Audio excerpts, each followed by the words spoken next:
Hello friends, ഇന്നത്തെ എപ്പിസോഡിൽ അർജുൻ വിഷ്ണു നിരപരാധിയാണെന്ന് വാദിച്ച് സ്ഥാപിക്കാനായി ശ്രമിക്കുമ്പോൾ ഡിഫൻസ് ലോയർ പറയുന്നത് എന്താണെന്ന് ചോദിച്ചുകൊണ്ട് പ്രോസിക്യൂഷൻ ഭാഗം വാദിക്കുന്ന അമീർ ഇടയിൽ കയറുന്നു.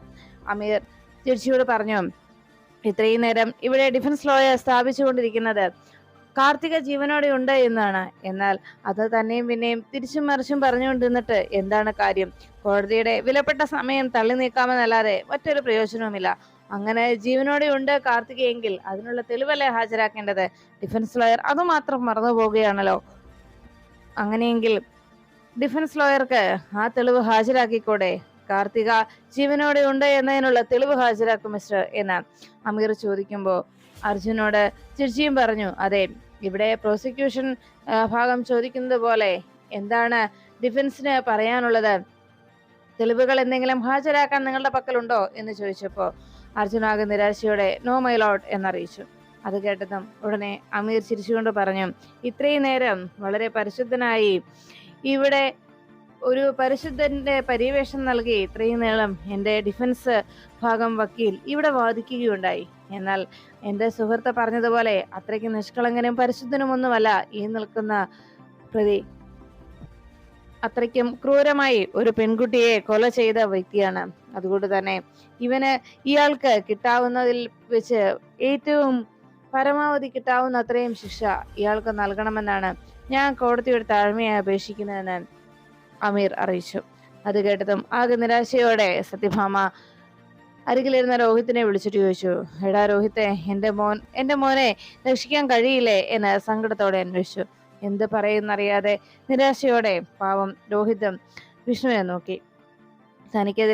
തനിക്കെതിരെ വന്ന ഈ കേസ് വാദിച്ച് അവസാനിക്കുന്ന നിമിഷത്തിൽ താൻ ഒരു കുറ്റവാളി എന്നോണം മുദ്രകുത്തി തനിക്കുള്ള ശിക്ഷ വിധിക്കാനായി കോടതി തയ്യാറാകുന്നത് കണ്ട് അർജുൻ ആകെ നിരാശനായി തലകുനിച്ചു നിന്നു.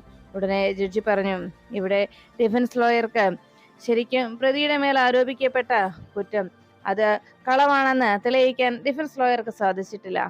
അതിന് ഇനി എന്തെങ്കിലും ഡിഫൻസിന് പറയുവാനുണ്ടോ? ഇവിടെ പറഞ്ഞ കാര്യങ്ങൾ എന്തെങ്കിലും ഡിഫൻസിനെ ബോധിപ്പിക്കേണ്ടതായിട്ടുണ്ടോ എന്ന് ചോദിച്ചപ്പോൾ അർജുനാകെ നിരാശയോടെ നോ മൈ ലോർഡ് എന്ന് പറഞ്ഞു.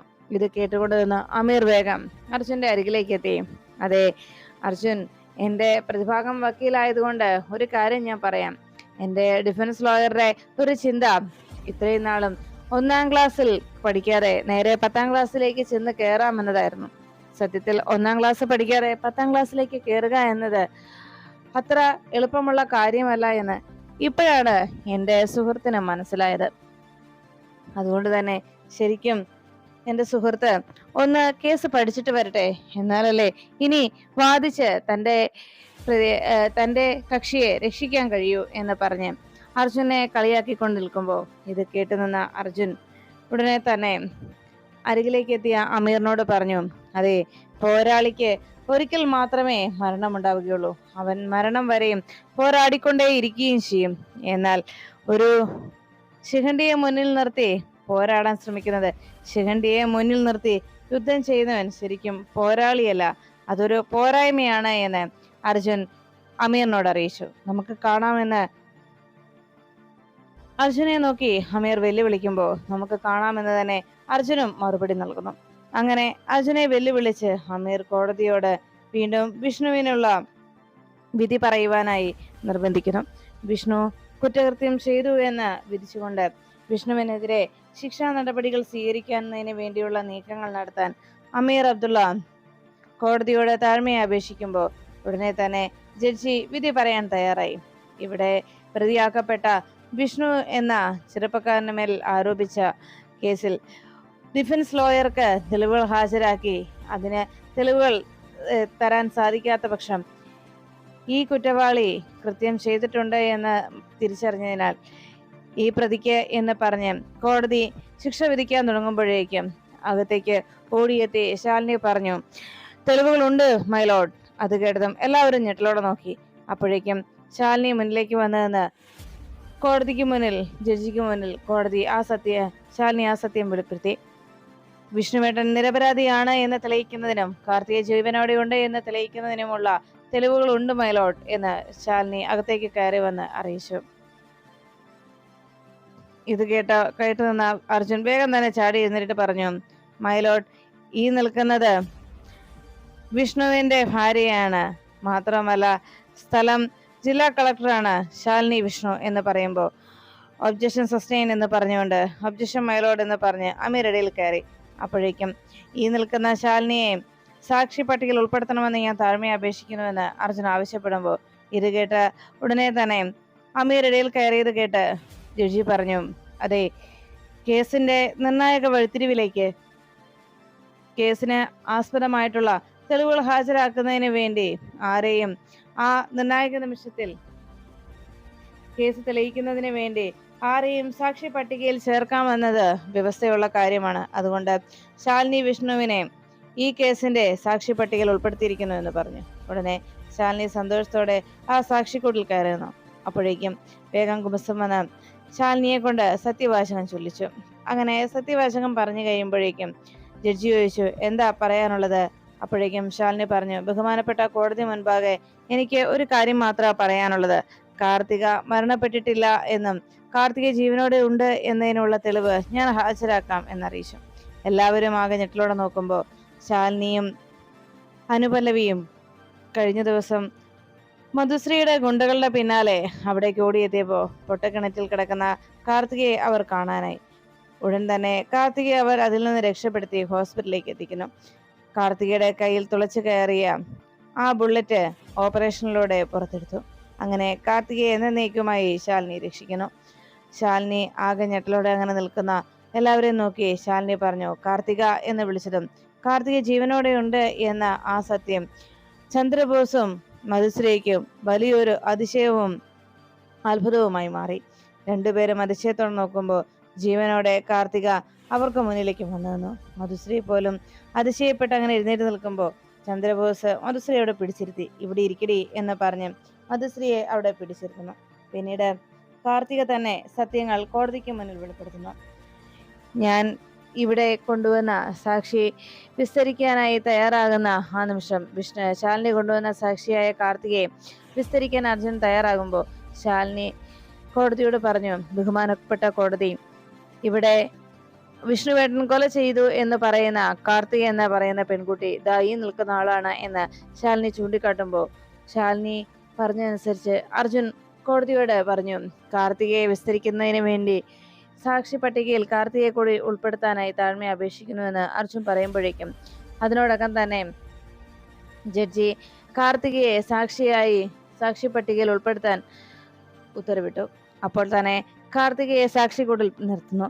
സാക്ഷിക്കൂട്ടിൽ കയറിയ കാർത്തികയെ നോക്കി അതിശയത്തോടെ മറുശ്രീ അങ്ങനെ നിൽക്കുമ്പോൾ ചന്ദ്രബോസും ആകെ ഞെട്ടലോടെ നോക്കി. ഉടൻ തന്നെ അർജുൻ കാർത്തികയുടെ അരികിലേക്ക് എത്തി ചോദിച്ചു, കാർത്തിക, അന്നേ ദിവസം എന്താ സംഭവിച്ചതെന്നും കാർത്തികയുടെ ജീവിതത്തിലുണ്ടായ സംഭവം എന്താണെന്നും കാർത്തികയ്ക്കൊന്ന് വിശദമായി പറയാൻ കഴിയുമോ എന്ന് ചോദിച്ചപ്പോൾ കാർത്തിക പറഞ്ഞു, ബഹുമാനപ്പെട്ട കോടതിക്ക് മുന്നിൽ ഞാൻ സത്യമേ പറയുള്ളൂ.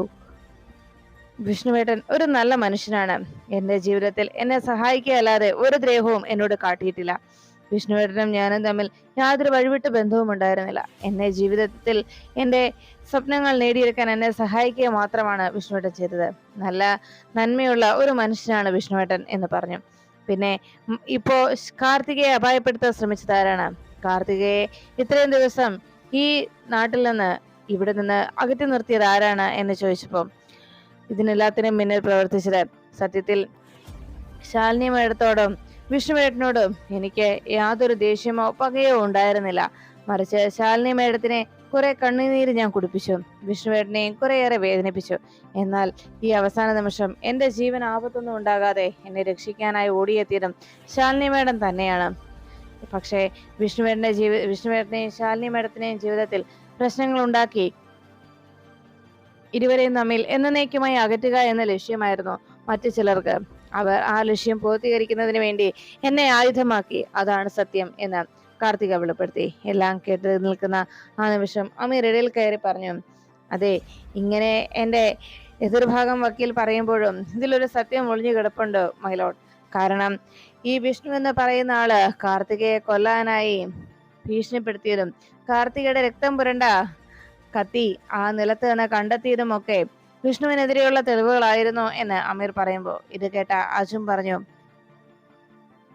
എന്റെ പ്രിയ സുഹൃത്ത് ഇപ്പോഴും ഓരോന്നും വാദിച്ചു വരുന്നത് കാണുമ്പോൾ എനിക്ക് ശരിക്കും സഹതാപമാണ് തോന്നുന്നത്. സത്യത്തിൽ നിങ്ങൾ എല്ലാവരും പറഞ്ഞ് സ്ഥാപിക്കാൻ ശ്രമിച്ച മരണപ്പെട്ടുവെന്ന് പറയുന്ന കാർത്തികയാണ് ഇപ്പോൾ കൺമുന്നിൽ വന്ന് നിൽക്കുന്നത്. അപ്പോഴും ഇതുപോലെ എങ്ങും തൊടാതെ കാർത്തിക മരണപ്പെട്ടു എന്ന് തന്നെ സ്ഥാപിച്ചെടുക്കാനായി ശ്രമിക്കുന്ന ആ പഴയ തെളിവിന്റെ പിന്നാമ്പുറം പിടിച്ചുകൊണ്ട് വീണ്ടും കേസിനെ മാറ്റിമറിക്കാനായി ശ്രമിക്കുന്ന എന്റെ ബഹുമാനപ്പെട്ട സുഹൃത്തിന്റെ ആ ചിന്താഗതിയോട് എനിക്ക് സഹതാപമാണ് തോന്നുന്നത് എന്ന് അർജുൻ പറഞ്ഞു.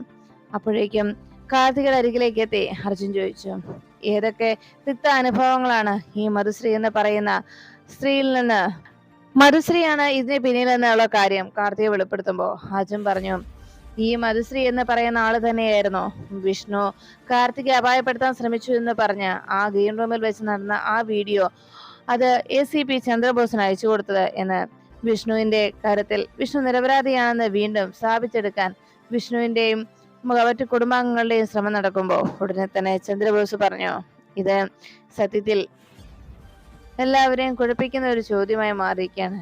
എന്തായാലും ഈ ഒരു പ്രശ്നം കഴിഞ്ഞിട്ടേ മറ്റു കാര്യങ്ങളുള്ളൂ എന്ന് ആലോചിച്ചുകൊണ്ട് അങ്ങനെ ചന്ദ്രബോസ് ഇരിക്കുമ്പോൾ ഉടനെ തന്നെ അവിടെ നിന്ന് കാർത്തികയെ വക്കീൽ ചോദ്യം ചെയ്തു.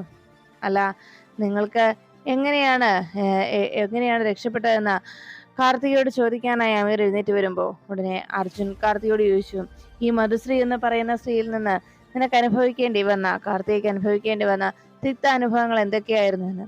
അത് കേട്ടതും കാർത്തിക വിഷമത്തോടെ അന്ന് ഗ്രീൻ റൂമിൽ വെച്ച് തന്റെ തലക്കടിച്ച് മധുശ്രീ അബോധാവസ്ഥയിൽ തന്നെ വീഴ്ത്തിയതും പിന്നീട് ഒരു ഗോഡൌണിൽ കൊണ്ടുചെന്ന് പാർപ്പിച്ചതും അവിടെ വെച്ച് തന്നെ പരാക്രമം ചെയ്തതും പിന്നീട് വീട്ടിലെത്തി കഴിയുമ്പോഴും തന്നോടുള്ള പരാക്രമത്തിൽ യാതൊരു കുറവുമില്ല എന്നുള്ള കാർത്തിക കോടതിക്ക് മുന്നിൽ വെളിപ്പെടുത്തി.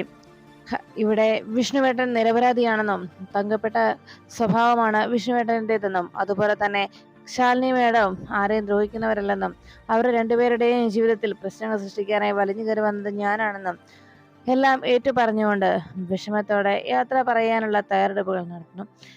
എല്ലാം കണ്ട് ആകെ വിഷമിച്ച് അങ്ങനെ ഇരുന്ന ശാലിനിയുടെ കൃത്യമായിട്ടുള്ള ഇടപെടൽ വിഷ്ണുവിനെ രക്ഷിക്കാൻ കഴിഞ്ഞതിന്റെ സന്തോഷമായിരുന്നു സത്യഭാമയുടെ മുഖത്ത്. ഈ സമയം കാർത്തികയെ പ്രതിക്കൂട്ടിൽ നിന്ന് മാറിയതും ശാലിനിയെ ഒന്നുകൂടി വിസ്തരിക്കാൻ തന്നെ അനുവദിക്കണമെന്ന് അർജുൻ താഴ്മയായി ജഡ്ജിയോട് ആവശ്യപ്പെട്ടു.